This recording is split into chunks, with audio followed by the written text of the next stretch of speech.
Hellcat.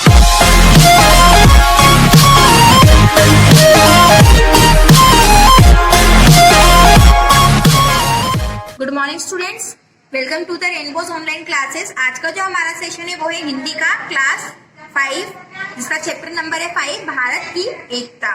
ठीक है, भारत की संस्कृति एक महासागर की तरह है, इसके बारे में जितना जानो उतना ही कम है। आज हम पढ़ते हैं, देखिए हमारा जो देश है वो क्या है, कृषि प्रधान देश है। देखिए किसान और ये उसके बैल। हमारे घर की स्त्रियां दिवाली पर रंगोली बनाती है, देखिए वही बना रही है, और ये हमारी भारत की संस्कृति। तो अब हम हमारा पाठ पढ़ना स्टार्ट करते हैं। भारत के प्रथम प्रधानमंत्री श्री जवाहरलाल नेहरू जी ने उच्च कोटि के लेखक भी रहे हैं।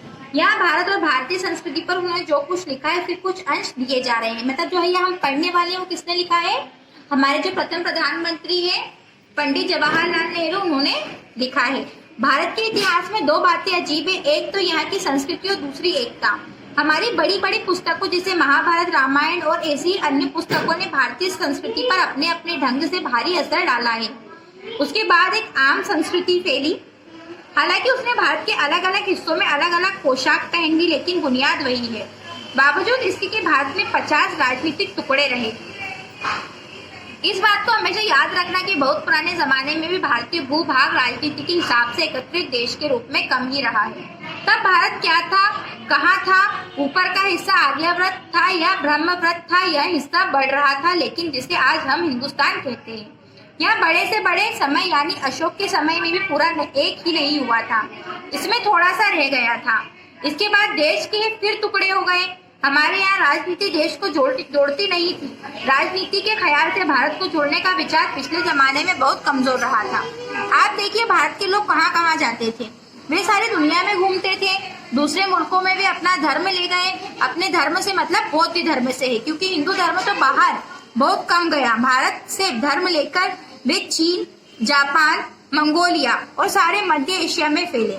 भारतीय समुद्र पार करके, पर्वत पार करके इधर बर्मा, म्यांमार वगैरह में और उधर पश्चिम में गए। उसके सामने कोई रुकावट नहीं थी। पिछले 200-300 वर्षों से जाती ही रुकावट हो गई है। अरे बाहर ना जाओ, बाहर जाने से धर्म भ्रष्ट हो जाएगा।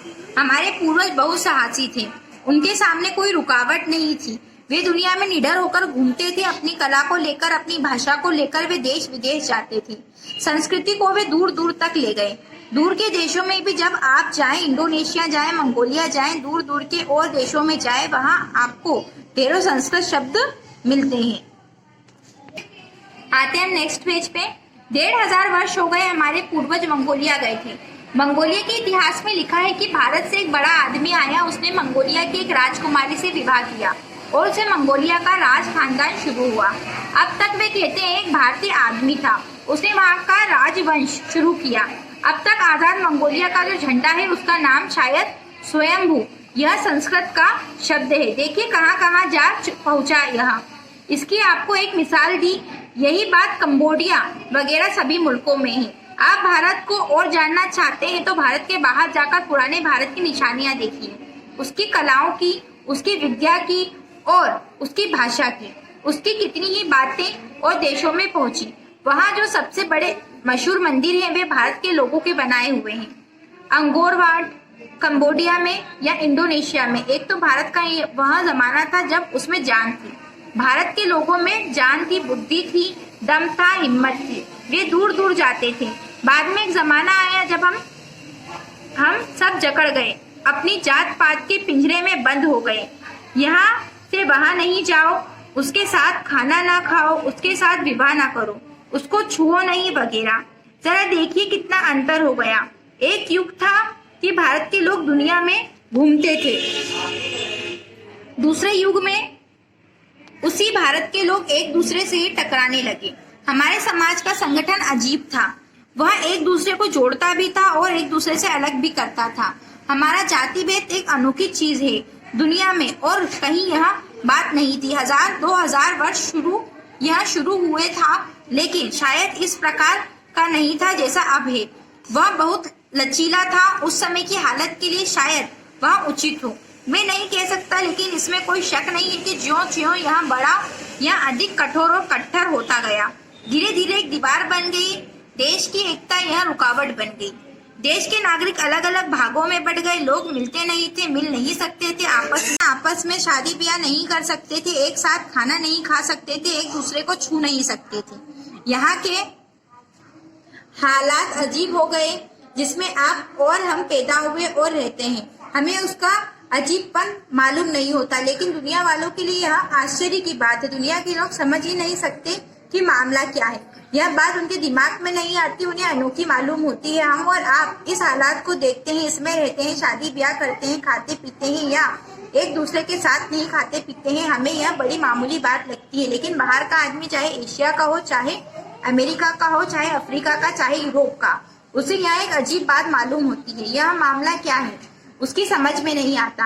यह अनोखापन ही मेरी राय में यह जात पात एक रुकावट के रूप में आई जिसने देश की एकता में रुकावट डाली। यह एक बुराई है जो समाज को तो तोड़ती है, उसे मिलाती नहीं है। मैं समझता हूँ कि भारत में एक मायने में सबसे खराब चीज यहाँ की जाति प्रथा है।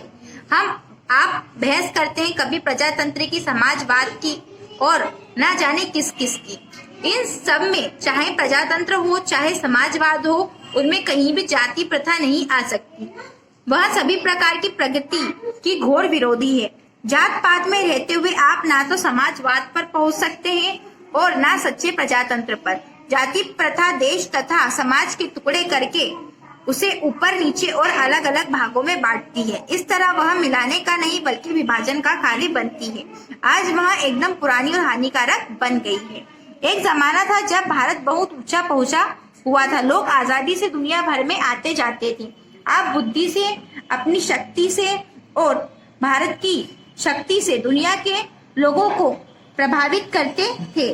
फिर एक जमाना आया जब हम जात पात में पड़ गए तथा अब तक पड़े हुए हैं।